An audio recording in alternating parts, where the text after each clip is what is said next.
Hello guys! Hello para to sa lahat ng mga Cancer.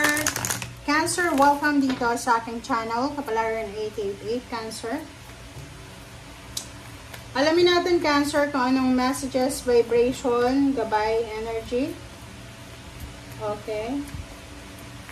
Para sa lahat ng Cancer to. So, thank you sa lahat ng Cancer na nanonood dito sa aking channel.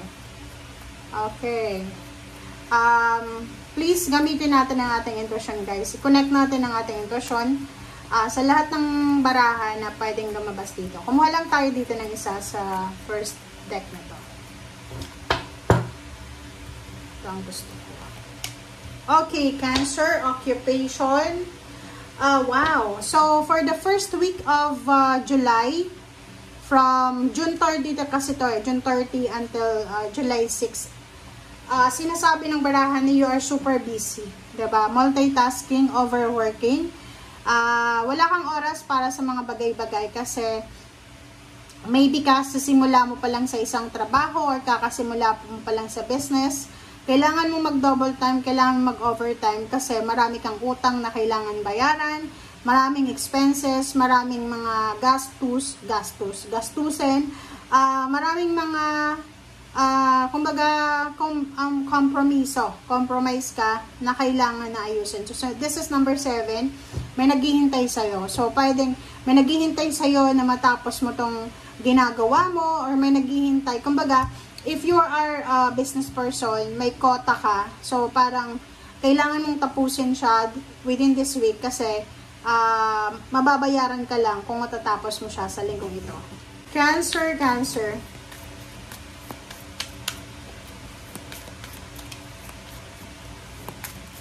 Okay. Cancer.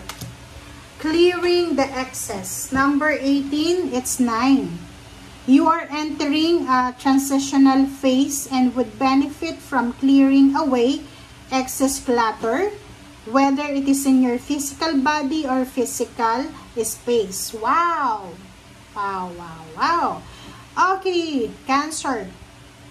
Makinig ka. It's number 18, it's 9. 9 siya, ibig sabihin, near to completion. May possible na ma-accomplish ka. This is near to accomplishment. It's either emotional or financial accomplishment. May darating, may incoming. Kumbaga, halimbawa, ikaw yan, may umaaligid sa paligid mo na hindi mo nakikita na swerte in terms of money or in terms of relationship. But before that, bago daw yan pumasok sa buhay mo, kumbaga, hindi siya nakakapasok sa buhay mo, yung swerte na yan, o yung transitional phase na yan. Kumbaga, maraming beses na pwedeng magbago yung buhay natin, or may mga transformation na pwedeng mangyari sa atin, pero hindi natutuloy. Ano yung rason? Ang rason dito, sinasabi na marami tayong mga basura sa paligid natin. Whether it is physical body, marami tayong mga physical health, mga hobbies, mga unhealthy habits natin na kailangan natin alisin kasi hindi naman siya kailangan. Next is physical space. Like for example, masyado tayong nagko-collect ng mga bagay, mga material na bagay na naiipon na sa loob ng bahay natin na hindi naman natin kailangan. So, unahin natin yung physical body. Okay. Sinasabi ng barahan na papasok ka daw sa isang pagbabago. Transition kasi to So, parang ano siya, 360 degrees na pagbabago sa buhay mo. Yung parang iikot yung wheel of fortune. Bibigyan ka ng maraming responsibilidad na, or kumbaga, okay, sabihin ko na nga, yung blessings na darating sa'yo, Cancer, kinakailangan mong i-empty yung sarili mo. Unahin mo sa bahay, okay? Ang sinasabi ng transitional na to, maybe mananalo ka ng bagong refrigerator or ano man ito. Kaso, may refrigerator ka, sira na siya. So, sinasabi ng barahan na kung sira na yan, you need to declutter na. Diba? Kasi ano siya, basura na siya So, kung ano man yung bagay sa paligid natin na alam mong basura, hindi mo na kailangan mong itapon. Sa physical space naman, ganun din yun basura, physical body, ganun din. May bisyo ka ba? Sigarilyo, inom. hindi naman kailangan yun, di ba? Hindi naman yan prerequisite yung pagsisigarilyo, pag-iinom, yung mga third party na may asawa, may kabet, or ganito, ganyan. Hindi yan naman kailangan, di ba? So, yun lang yung example, huwag kang magalit, hindi ko sinasabing may kabit ka. So, sinasabi dito na kailangan mong alisin, clearing the excess. Dahil parang sinasabi na pag sobra na, kailangan nating alisin. Okay? Pag sobra, kailangan ng moderation. Pag kulang, kailangan dagdagan. Pero pag sobra na, kailangan nating bawasan. Parang ganun lang yon. Sa loob ng bahay natin, pag feeling mo suffocated ka na, hindi ka na makakilos eh. Like, maliit lang yung bahay mo, tapos punong-puno ng appliances, alam mo yung ganun? Diba? Yung, halimbawa, maliit lang yung bahay, tapos ako, bilang isang tao, para sa akin lang ako lang, hindi naman ikaw yun experience ko lang, sa buhay ko, gusto ko ng minimalist talaga. Diba? Tingnan mo, nagre-reading ako dati, merong mga flowers ako dito, or ganito, ganyan. Pero hindi ako masyadong komportable. Hindi ako comfortable. Sa loob ng bahay, ganun din Gusto ko yung minimalist lang. Gusto ko na pagpasok ng bahay, ang nakikita ko lang is blanco na bahay, na parang, may sofa. Yung sofa niya, hindi na grande, kahit yung komportable lang, kahit walang TV, basta may wifi, parang ganun. Tapos may mesa na dining, tapos may upuan, tapos bed, may kutsyon, may unan, yun lang, parang ganun. Sobrang, di ba? Hindi ko alam kung maraming tao yung ganun, yung parang, pag nakakakita ka ng sobra-sobra, sa loob ng bahay, pag ako pumapasok sa ibang bahay na, ang daming mga gamit, parang, sumasakit yung ulo ko. Diba? Yung parang ganun, kanya-kanya tayo nun Parang hindi kaya ng energy ko yung sobrang daming mga abubot sa bahay. Yung parang, alam mo ba, pag hindi ako nakakapaglinis ng bahay, parang ang sama ng pakiramdam ko. Yung parang masama yung emotion ko na hindi ko alam, apektado yung ganito, ganyan. And, pagkagising pa lang sa umaga, pagmulat pa lang ng mata ko, magpe-pray ako, magme-meditate, after nyan, aayusin ko na ng higaan ko. Kasi hindi ko kaya na pagbalikot. Kasi sasama talaga yung pakiramdam ko. Sasama talaga siya. So, yung energy na to, hindi ko alam, hindi naman ako cancer. Pero parang para to sa akin Na yung mga excess. Like mga excess. Like responsibilities. Kung marami kang responsibility sa buhay, you need to remove. You need to diba? Release yourself from that clutter. Diba? May mga obligations, duties, and responsibilities ka hindi naman kailangan. May mga, like, sa loob ng pamilya, maraming materialistic tayong ka-member na family na kahit hindi naman kailangan, bibiliin. So, no. Dito sa baraha mo, sinasabi na kailangan mong simulan.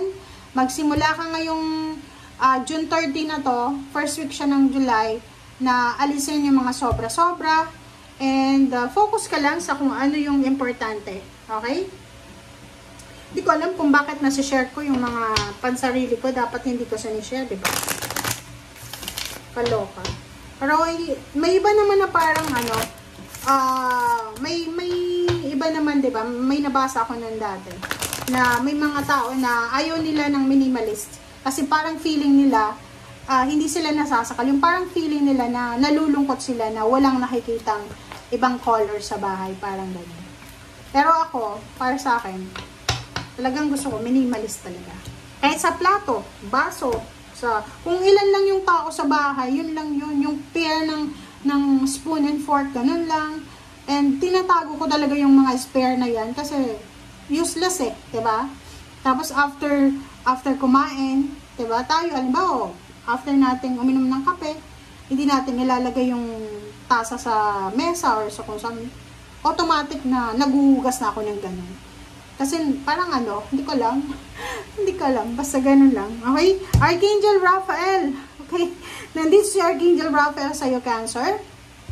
Sinasabi sa'yo na ano man ang kailangan mo ng healing, whether it's may problema ka ba, emotional, pamilya, psychological, spiritual, or may sakit ka ba? Comment down below kung may sakit ka, may masakit ka ba sa katawan mo.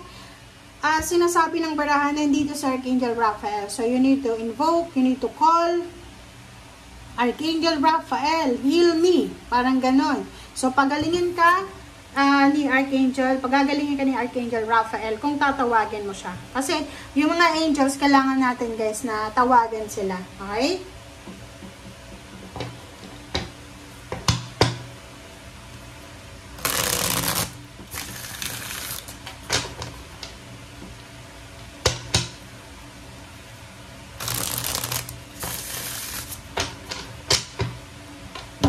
Okay. Cancer, Prince of Cups, Three of Pentacles. Okay. So, yung first two cards mo dito, Cancer, is, this is, wow. Okay. Posible na ikaw ay makatagpo ng isang tao, kasi this is your energy eh. Makatagpo ka ng isang tao na pwedeng matulungan ka sa business idea or kumbaga susuportahan ka. So, kung sino man itong taong to na papasok sa buhay mo or kung sino man itong taong darating sa buhay mo this week, matutulungan ka niya para makahanap ng trabaho. Matutulungan ka niya para mag-launch ng isang business or maghanap ng isang rason para kumita ng pera. Or maybe ikaw yan na Prince of Cups, posibleng may tao na papasok sa buhay mo. Maybe this is fire sign, Leo, Aries, Sagittarius, Virgo, Capricorn, Taurus, kung ano man ang zodiac sign siya, gusto niyang makipag-collaborate sa'yo. So, comment down below if you resonated.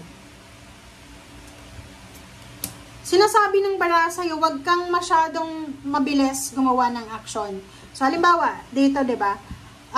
May isang tao na gustong makipag-collab sa'yo. Parang sinasabi sa'yo, uy, Cancer, magnegosyo tayong dalawa. Mag-partner tayo, diba? Parang,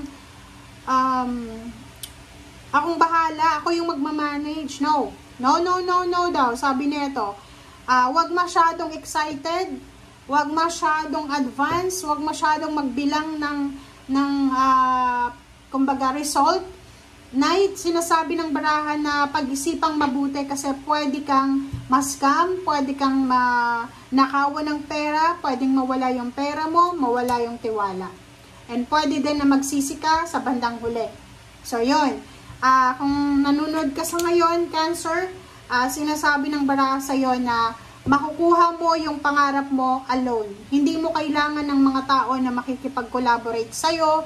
Gagamitin ka lang yan. Okay? Gagamitin ka lang yan. Ikaw yung parang magiging trabahador. Sila yung magiging boss mo. Parang ganun. So, mag-iingat ka kasi kung sino man ito na mga taong to na exciting yung sinasabi nila eh. Parang sobrang manipulator sila. Na parang sasabihin sa, alam mo Cancer, kikita tayo dito ng ganito ganyan eh. Alam mo, for this amount of money, ganito ganyan. So mag-iingat ka. You need to be very careful kasi yun na nga, pwede mong pagsisihan ito. Okay? And yun na nga, yung pangarap mo daw ay pwede mong makuha without the help of this certain na collaboration or partnership. Kaya mong umunlad mag-isa.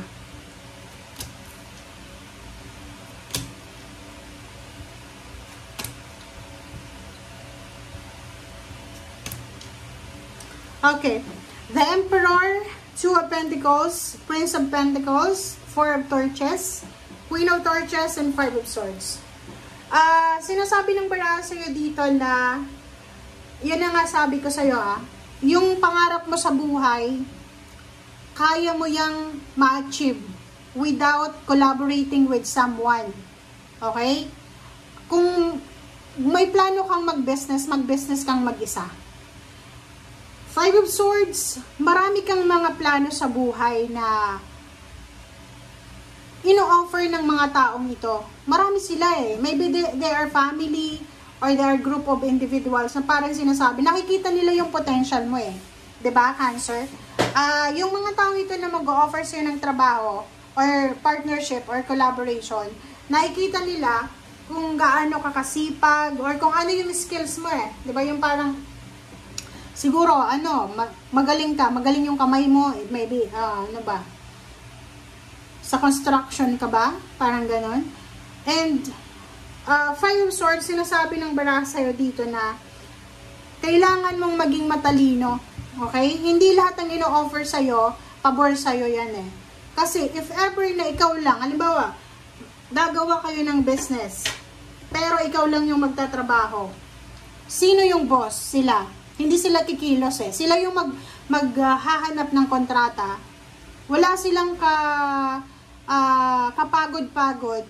May kahati ka na, 'di ba? So bakit ka kukuha ng partner na kaya mo namang mag-isa? 'Di ba? So parang ganun 'yon. Freedom. Queen of Torches, sinasabi sa iyo na you are free. You are free kung ano man ang gusto mong gawin, okay? And Four of Torches, sinasabi ng baraha sa iyo na kailangan mong mag-ipon ng pera para sa sarili mo, okay? Para sa sarili mo or para sa pamilya mo. Hindi ka dapat nag-iipon ng pera para sa ibang tao.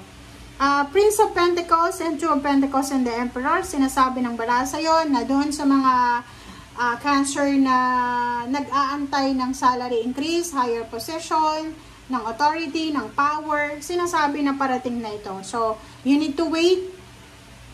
And once na dumating na to sa inyo, i-grab mo yung opportunity alone ha. So, yun yung sinasabi. Because, parang ang nararamdaman ko sa'yo dito, masyado kang nagtitiwala sa mga taong nag-o-offer sa'yo ng partnership. Hindi mo alam, gagamitin lang nila yung skills mo, gagamitin lang nila yung power mo, yung authority mo, and wala kang makukuha dyan, kundi ikaw yung magpapagod, may kahati ka sa sweldo, pero sila, wala silang kapagod-pagod, sumasahod sila. Parang ganun. Okay? So, comment down below if you resonated. Bye!